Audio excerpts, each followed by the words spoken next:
Did Albrecht already go? Good morning. So there are 28.73 million iPads in existence at the moment, at least as of last July. And there are 22 million Kindles, which is a slightly different device, an e-reader, and 1.35 million Android tablets have also shipped. And that's just the beginning. IDC says that in the last 6 months of this year, more tablets will be sold in total than have shipped so far in the history of the industry. And this is extremely exciting for all of us in media. It offers an entirely new platform to distribute our media, to create new forms of editorial and other programming, new kinds of advertising, but it has also provided a whole variety of unanticipated challenges and problems. In my own industry of magazine publishing, there was enormous excitement about these devices. Condé Nast, in particular, made a significant investment on its Vanity Fair, Wired, and New Yorker titles. And though there were an enormous number of initial downloads, the early data, insofar as Condé Nast releases them, suggests that readers very quickly stopped using them. So, this morning we have an extremely qualified group of panelists who are going to discuss with me both the opportunities and some of the perils of the transition to this new platform. On my immediate left, we have Shahid Khan, the chairman and the chief strategist of MediaMorph. Sitting next to him, Paul Caine, the EVP and Chief Revenue Officer of Time. Next to him is Tracey Scheppach, the Executive Vice President of VivaKi. And finally, at the end, is Emil Rensing, the Chief Digital Officer of EPIX. I'm going to begin by asking each one of the panelists to briefly tell you where they're coming from, so I don't have to go too much into their bios, but also to provide some context so you can see how they approach the issue of these new tablets. Shahid Khan, I've spent the last 18 years advising media companies on new technologies, digital. My clients have included major Hollywood studios, Sony, Disney, Lionsgate, major publishers, Scholastic, Condé Nast, the New York Times, as well as magazine companies. Recently, I've been working a lot with the device manufacturers to help them figure out what should they be doing with respect to media. So that's sort of my day job. In addition to that, I incubate companies. MediaMorph is a software company that I launched 3 years ago, and we track digital content across 400 different global distribution outlets, and we provide all the data to our media clients. So the perspective that I'll provide are based on the work that I've done both with the content providers as well as what the content distributors, cable companies, and then more recently with the device manufacturers. Thank you. I'm Paul Caine. I'm the Chief Revenue Officer for Time Incorporated, which means I run the sales operation and sales revenue for Time Inc. But I've spent the last 22 years at Time Inc., mainly a people magazine, where we've grown people throughout all the different media. In 1994, we launched into digital. We launched the smartphone apps before there was even an app store on the iPhone. And we've launched all of our 21 magazines in the US on the tablets starting this January. And the perspective that we've had as we've gone forward is very different than what Condé Nast has experienced, is that we've seen just the opposite effect. Our brands are, we focus our brands against the consumer first, which means we focus them against wantedness, and we sell them directly to the consumers at a premium. And as a result, devices like the tablet and what we saw on the internet is you can't force demand. It has to be built by natural demand, especially when you're charging for it. So what we've seen is the opposite effect of what Condé Nast says, is that we've seen great success, which has allowed us to feel very optimistic about the future. My name is Tracey Scheppach, and I am a Director of Innovations at VivaKi, and I run an initiative called The Pool, where we're trying to create new ad units on the emerging platforms, tackled online video first, trying to provide the user more choice in a unit that we found called ASQ, We have recently announced a lane where we are studying the future of advertising on a tablet. We've raised $10 million with some of the best brands in the world, P&G, GM, some really fantastic publishers, video content, app in browser. So we're really trying to tackle and move quite a bit of money in the advertising form to this great device. I have a background of brand management, and I've worked for an innovation company, deep expertise in the future of television. But I think we're looking at a device that we have never seen the likes of before. The consumer uptake is beyond really belief, almost. You have to check the numbers twice. And my role is really to encourage the advertisers to be part of the equation. So we're gonna focus a little bit upon how advertising might change on these devices. And finally, Emil. Yeah, hey, so good morning. Thanks for waking up early. I actually started my career by dropping out of college to install the first web server at a small internet company called America Online. So I like going places and telling people what to do with themselves.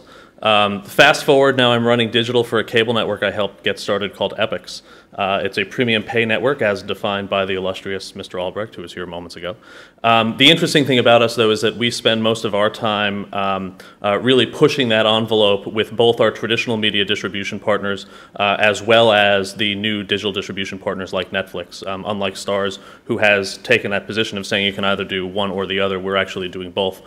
So we spend a tremendous amount of time pushing business models and pushing hit feature film programming to any device and any platform that'll have us.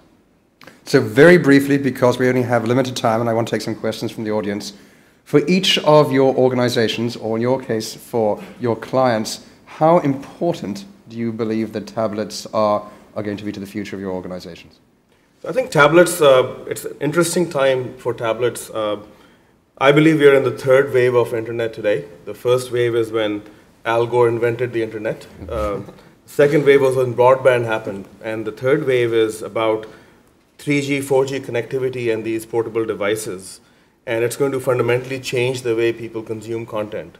The issue today is that there is no tablet market. The market is all about iPads. If you look at it, 85–90% market share is iPads. And that's going to evolve into other brands. I think Amazon's Fire is a key player in that. So over time, you'll see that in the next 5 years, you'll go from about 60 million tablets being sold this year globally to about 300 million in about 5 years. And the market share is going to evolve from about completely Apple to about 45% Apple. And the business models are also diverging. On one side, you've got Apple in a reverse Gillette model, where they make money on the device and not so much on the content. On the other side, you've got Amazon's Fire, where they're actually not making a lot of money on the device, but they'll make a lot more money on the content. The other paradigm is the ecosystem. So on one side, you've got these closed ecosystems around Apple, where it's their device, it's their content, same with Amazon. On the other side, you've got the open ecosystems with Android. So I think it's an interesting time, and we'll see how these models evolve. But regardless, I think as a personal media consumption device, it's a very important shift in the marketplace. Paul, you have sounded extraordinarily enthusiastic in all our conversations about these tablets. You almost make it sound as if you believe that tablets are potentially a more important platform for time than the web is, that it's the successor to the print platforms of the past. Well, I wouldn't say it's more important. You know, when you look at the footprint that Time Inc. properties and brands have, is we have about an audience of about 134 million people in the U.S. And when you put that in perspective, you know, Facebook talks about 850 million consumers, but they only have about 150 million in the U.S. So when you look at and Twitter and YouTube is a little bit smaller than Time Inc. at about 128 million. So Time Inc.'s audience is significant. And when we think about what's going on the web, we've got about 50 million unique visitors on the web. But the web doesn't give us an opportunity to monetize the brands to the consumer, because the web operates more like the free public library. It's a vast resource and needs navigation tools, but it's very wide open for everybody. What the tablet represents is a different kind of relationship with the consumer. It's a direct relationship that the consumer is conditioned to pay for product on and pay for brands that they want. It doesn't mean that like all app markets, it doesn't mean that they're going to continue to go back. That's up to the developer and the brand to make that kind of wantedness. But the way we look at the tablet market and the reason why we feel so optimistic about it is we break it down to 4 parts. The mobile web is probably one of the most important features of the tablet market, and it represents the largest scale. So that's why I don't think the web piece of it is a bad piece. In fact, it's a very positive piece. And we're already seeing significant penetration growing on the mobile website. The second is magazines. You know, magazines are a fantastic environment on a reading device, but it has to be designed for the tablet. Now, at Time Inc., we're one of the few publishers that are actually designing our products specifically for the tablet as opposed to making it straight from print onto the tablet. The significance of that is that you need to respect the medium, and you need to respect and build for the medium, and that's some of the lessons we learned early on from the web, is you can't just put your product on the web, you need to create for the web. So the same thing here for the tablet. The third is the app market. The utility apps is a significant opportunity, and we've seen a lot of them featured here in the last couple of days, and you can see the excitement that can be built, and certainly with branded environments that makes a big difference. But lastly, and this has been a big topic as well, is second screen. There's been a lot of quotes on the stage here about second screen, and one of the common features is about 20% of the market is doing something in a device while they're watching television. Well, with the iPad market, 90% of people who own an iPad and watching television are using their iPad while they're watching television. That is the encouraging figure that says the second screen environment is a really important feature. And for branded content that's curated by experts, that gives us a new platform to play in. So we don't see it as just a straight magazine solution. We see it as a fantastic branded environment. Thank you. Tracey, are there particular opportunities for advertisers? Does advertising itself change in significant ways potentially on these devices? Absolutely. I think when you see any new platform come around, you're going to see advertisers struggle to keep up. I always quote early days of television, the advertisers were using radio spots, but it wasn't until the 30-second spot came about that now subsidizes about 57% of television that you really could help pay for that great content. And I think we're going to see the exact same thing happen on tablets. Tablets create so much opportunity to create an immersive branding opportunity for advertisers. You know, what I worry about is that, one, are the advertisers keeping up? So how do we bring them together to work to find those workhorses that works across, all of the great content? I worry that, especially with an iPad, advertising is becoming almost a dirty word. And, it is my job to try and help corral our advertisers, and we have quite a few good ones, to invent the platform of which they're going to deliver a message on in a way that they can do it in scale. We had a kickoff meeting for, we call these initiatives lanes, for the pool in October, and we had about 100 people there. 13 content owners and 14, huge advertisers. And it was really a very interesting experience to watch them struggle with what is going to be the ad format. But the recruiting process to bring on those 14 advertisers, I simply sent out an email and said, we're looking for advertisers to help be part of shaping this future. We're asking for your commitment in the form of a media spend, $400,000. I immediately got 14 advertisers in through an email, right? That money is ready to move. And if this ecosystem doesn't come together to figure out how advertising is a part of it in a way that benefits the brands, it's measurable, it's impactful, it's at scale, the money will have a hard time getting there. And that's when I really start to worry about content. I see too many platforms moving without advertising. So let's, sorry, Can I please, just Paul. add one other thing, because what Tracey's doing with the pool is a fantastic initiative for the industry, and we've talked a lot about it together. But to add to that is, it is a fantastic ad environment. Unlike the web, people want advertising on it. We've seen a 17% lift of consumer satisfaction when advertising is included in the experience versus when advertising is not included. 17%. 17%. We do not see that on the web. So this is a big opportunity for advertisers to establish brand communication through a new environment. And we have to work to find a way to do that at scale because it doesn't exist right now. It's really hard to move the money. Mm-hmm. And it's sitting because the audiences aren't there yet in any specific. It's not even because the audiences are not there yet. It really is. It's sitting in the traditional silos. It's is it a print budget you're going to go after? Is it a TV budget? Is it a digital budget? I wrote a piece. There's no time for a turf war, and I really meant it internally, but I can even see it externally. I go to try and solve some of the issues. Do I go to the IAB, the MMA, the ANA, the 4As? I mean, it's just a mess out there. And what we're seeing is the tablet is taking off like no other, device ever has. Well, a lot of that thinking is being applied to the social space. When a marketer is saying, I have X amount of new money, where should I put it? The first thing they're going to is social. And tablet will be that next phase that'll be as significant. So how do we liberate that money, Tracey?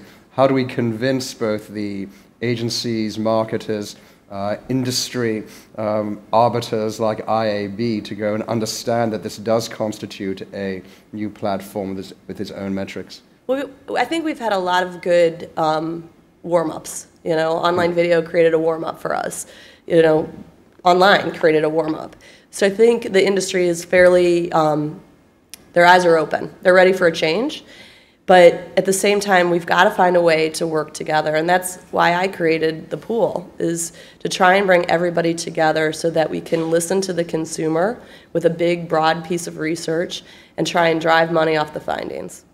So Tracey used a word that Emil dislikes intensely, content. He says that we are all in the hits business. Let's talk a bit about whatever we want to call this, though. The hits business, editorial, programming. If I have a hit like Iron Man, what kinds of things, Emil, can I do on tablets that I couldn't do easily or as well on the web? Well, I don't know that it's a question of things that you can do more easily or things that you can't do more easily. Each platform sort of has different ways for you to create, create environments and experiences and, talk about some of those user experiences. Relative to the tablet, for us, we're a subscription service. We work with established distribution partners in the United States, ranging from folks like Netflix to Verizon to Cox, Charter, Mediacom. So everything that we do, with the exception of the actual film itself, is open to the public, right? So the films themselves are secured. So for us, we use a lot of supplemental programming, short-form behind-the-scenes material, interactive comics. Obviously, Iron Man is a great property for those kinds of things. It started as a comic book, for heaven's sake. And being able to translate those things, like Paul was saying, between a print magazine format into a tablet-like environment, becomes a very interesting thing for us. So, interactive comics, motion comics, sound comics, a lot of behind-the-scenes material that normally would cost a lot of money to produce and even more money to distribute becomes a very cost-effective way to market a service, engage an audience, grow a fan's passion, and create value in the products that you're bringing to market. So this next question is for all the audience. I take, all these panelists, I take Paul at his word that the tablet has been a unruffled success for time, but it's not just Condé Nast who's experienced disappointments with that. The New York Times app has been a tremendous disappointment. Most people who use the New York Times over their tablets use the website. The FT was so disappointed with the experience of a native app, they created a HTML5 product.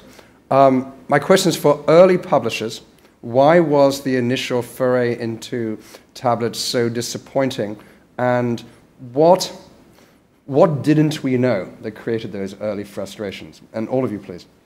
I think the couple of issues that people had, one was it's a new platform, so to develop software for that platform is different. But there were two big challenges that people face. One is the whole issue around multiple formats that you have to maintain. You have to have an Apple version and then 5 or 6 Android versions.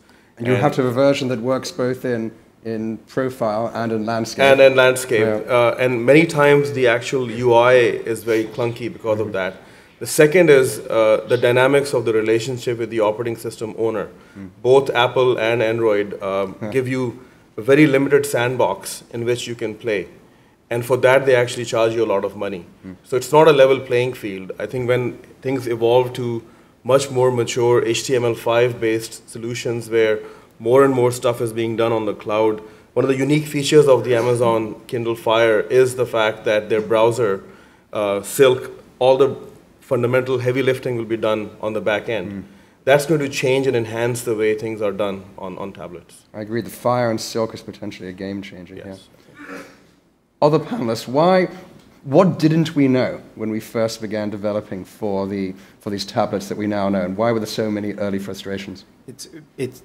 One of the earliest frustrations that we kept hearing was similar to one of the examples we heard before, is that the first movie was basically video of stage performance. And same thing happened with the tablets, is the first tablet experience was a replication of what happened in print. And that was a huge error. The newspaper environment is very different, and that's complicated to compare the results to because it's also complicated with the way people are deriving news. But in the lean-back magazine immersion experience, it is different. The brands that have designed for the tablet do have a consumer business model and are generating premium subscriptions. They're finding the success. What it is showing is the fatigue that some of the brands have that don't have the consumer model, are not investing in the design strategies, and are not really taking full advantage of what the tablet's all about. Last thing is the consumer expectation when they bought this $600-700 device is that it would move and shake and do all these fun little things. And if it didn't do all of it at once, they got frustrated.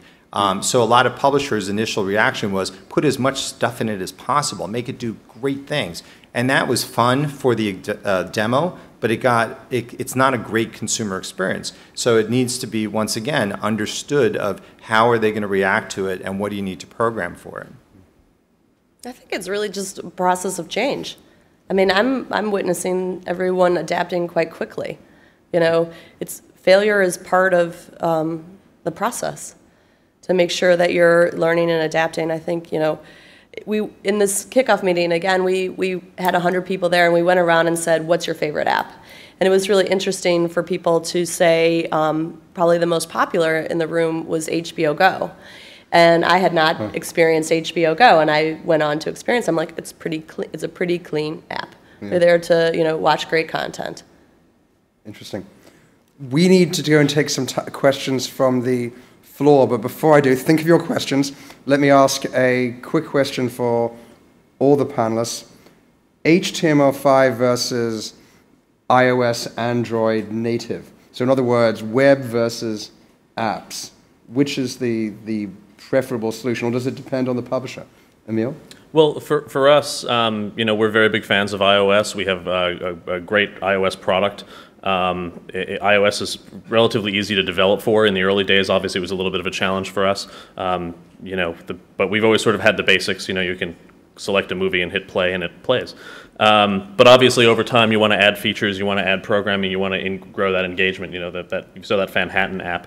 That's great, and that's the kind of experience that we deliver for our titles. And we can get a little bit deeper than that. But you can't today really create those kinds of experiences with HTML5 the way you can with iOS. And frankly, the data load across an open cloud connection, as much as we like to talk about the cloud being pervasive, I live in a very remote part of Manhattan called Times Square. And my internet disappears every day from about 5:30 to 7:30 as everybody is leaving their office, and you just can't get data service on your cell phone. So we want to minimize that data transaction as best as possible. To say nothing of when you're actually in the boonies and don't have internet to begin with. But so for us, we really like iOS, but as Shahid had mentioned, Android is a bit of a challenge. There's a lot of different limitations of different variants of Android and different variants of hardware. So in an ideal world for us, we would focus on on iOS for Apple and something like HTML5 for Android, which would simplify things. But who knows what tomorrow will bring. So Jason, these technology issues will sort themselves out, but this is a fundamentally different device. This is my personal media consumption device. And some of my clients are coming up with new features in their devices, facial recognition. So as soon as I pick up the device, it knows it's me. And based on that, it can offer me content and recommendations and things like that are relevant to me. On top of that, you have other features like near-field communications, augmented reality. We're in the first innings of tablet. The best is yet to come. They only started shipping Yes. a few months ago. We have time for 5 minutes of questions from the floor. I can continue, but let's get some mics. Please say who you are for the folks who will be viewing it on YouTube. My name is Heiko Hiebig from Spiegel in Germany. Just a quick question to the entire panel. What's your favorite app on the iPad that you use on a daily basis, aside from email? Flickster. For me, Twitter. Twitter. I use just the plain video app a lot. I have downloaded a whole bunch of music videos and work out to that. One particular iPad app that I've been obsessing over is this thing called Waze, W-A-Z-E, which is a social GPS app. And I'm a big car guy, so I like to race other people on Waze.